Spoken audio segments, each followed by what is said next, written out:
Hi hello friends, சம்மருக்கு ஏற்ற மாதிரி ஒரு சூப்பரான ரெசிபியோடு வந்திருக்கேன். எப்படி செய்யறதுன்னு வாங்க பார்க்கலாம். ஒரு முழு தேங்காயும் அது கூட பாதி கொப்பரை தேங்காயும் எடுத்திருக்கேன். அது கூடவே 2 ஏலக்காய் சேர்த்து தண்ணி ஊற்றாமல் நல்லா அரைச்சி எடுத்து அதில் ஃபஸ்ட்டு பால் புழிஞ்சு எடுத்துட்டு திருப்பி அது கூட தண்ணி சேர்த்து பால் புழிஞ்சு எடுத்துட்டு அது கூட நாட்டு சர்க்கரை சேர்த்து தனியாக வச்சுக்கிறேன்.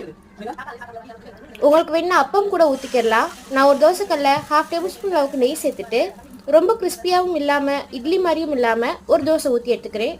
மூடி போட்டு வேக வச்சாதான் அந்த ஏர் பபிள்ஸ்லாம் நல்லா வரும். ஒரு பேனில் கீ ஆட் பண்ணிட்டு வச்சிருந்த தேங்காய் சக்கையும் சேர்த்துட்டு ரோஸ்ட் பண்ணிக்கோங்க. இது கூடவே நம்ம முன்னாடியே எடுத்து வச்சுருந்த பால்லேருந்து 1 ஸ்பூன் அளவுக்கு பால் சேர்த்துட்டு கீ நாட்டு சக்கரை எல்லாம் சேர்த்து ஒரு மிக்ஸ் பண்ணி வச்சுக்கிறலாம்.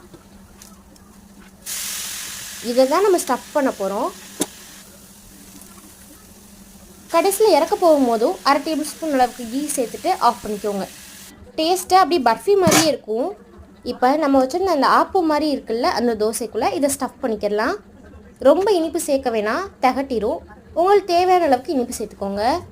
இப்போ வச்சுருந்த அந்த தேங்காய் பாலையும் இது கூட வச்சுக்கிடலாம். உண்மையிலே இதை நான் முன்னாடியே டேஸ்ட் பண்ணியிருக்கேன் அப்படின்னு சொல்கிறவங்க கண்டிப்பாக ஒரு லைக் பண்ணிடுங்க. எனக்கு பார்க்கவே அவ்வளோ டெம்டிங்காக இருந்துச்சு. நான் போய் சாப்பிட்டு வரேன். நீங்களும் கண்டிப்பாக ட்ரை பண்ணிட்டு எப்படி இருந்துச்சுன்னு சொல்லுங்கள். பாய்.